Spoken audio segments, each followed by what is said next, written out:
We are standing in Woodburn Surgery Center right now. It will be an orthopedic surgery center for Inova. It's going to open in a couple of weeks, so you will see all of the medical equipment already set up around us.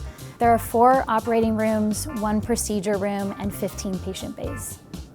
Woodburn Surgery Center is part of an existing medical office building, so there are active medical spaces above, below us, and next to us, which called for extra coordination with the property management company and with the building engineer. So all of our electrical tie-ins had to be shutdowns that were coordinated after hours. We had to make some structural changes for their anesthesia and light booms. After demo, we realized how congested the above ceiling space was on this project. The existing conditions were pretty tough. We also had to reroute a lot of the existing utilities, which also added some complexity. Looking at a project's success from the client's view has become a real priority for our team.